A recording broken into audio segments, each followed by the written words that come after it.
Di YouTube ini tidak ada yang pintar, tidak ada yang pintar, dan tidak ada yang bodoh.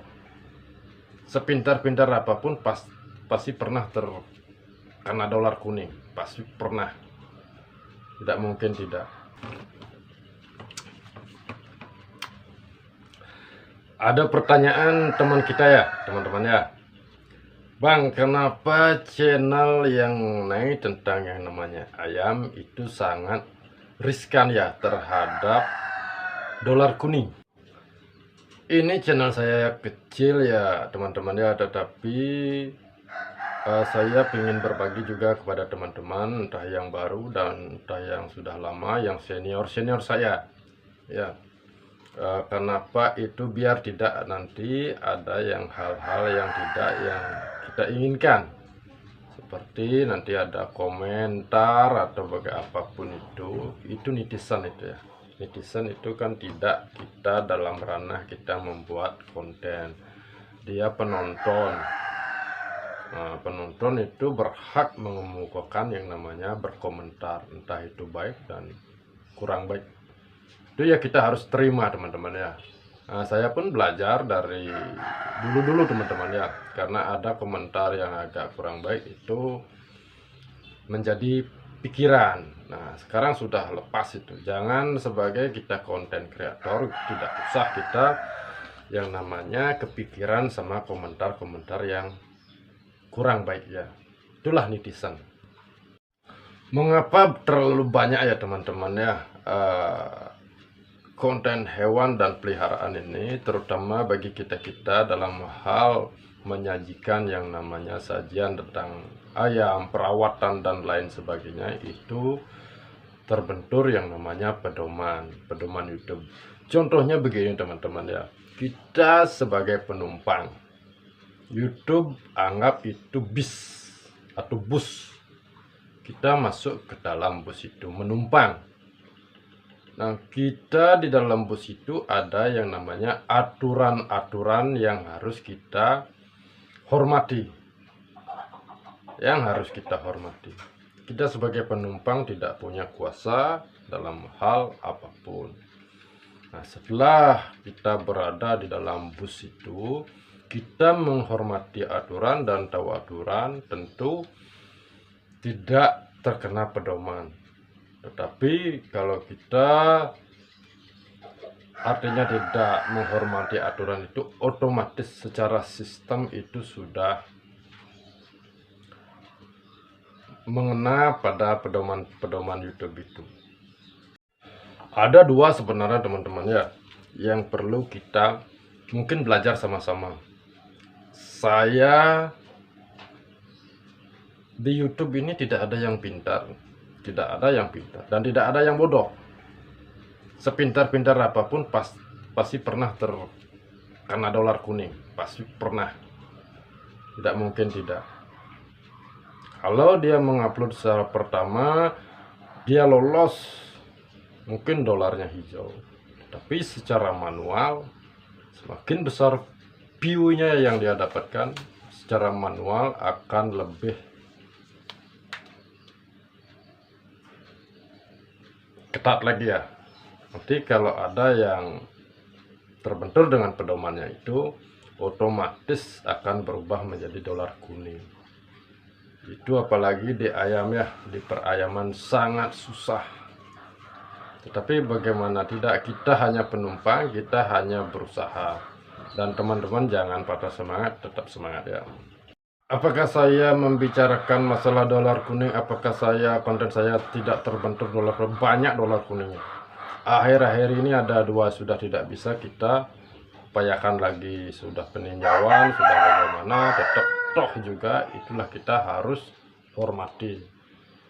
Itu kenapa banyak-banyak dolar kuning mungkin di channel teman-teman dan channel saya juga. Itu cuma kita sebagai penumpang. Terus apa saja yang kita perhatikan ya dalam pembuatan video, biar meminimalisir yang namanya kita dolar kuning ya. Nanti seandainya Apa yang kita bahas ini nanti kalau ada teman-teman yang ingin menambahkan sesuatu, silahkan di komentar teman-teman ya. Kita ini sama-sama mencari namanya solusi ya teman-teman ya, bukan untuk mengupas secara keseluruhan, tapi kita ini masalah kita semua, anggap begitu. Karena yang sudah dimonet mungkin terbenturnya terkena dolar kuning. Bagaimana cara mengatasi itu? Kita sama-sama sekarang merujuk pada yang namanya mencari. Sepengetahuan saya teman-teman ya, sepengetahuan saya ada beberapa yang pertama itu kebanyakan video saya terkena dolar kuning. Setelah itu dimonet itu terkena dolar kuning. Setelah itu ada perbaikan sedikit, itu hijau.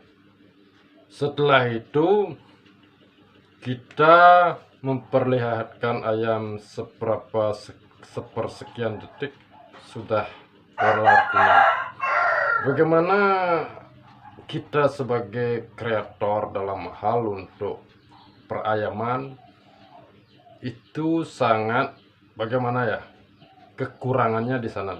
Nanti kalau kita memperlihatkan ayam sudah terkena dolar kuning, kita membicarakan secara sedikit tidak sopan sudah terkena dolar kuning, itu yang namanya kita harus hormati karena kita menumpang di dalam bus yang namanya YouTube.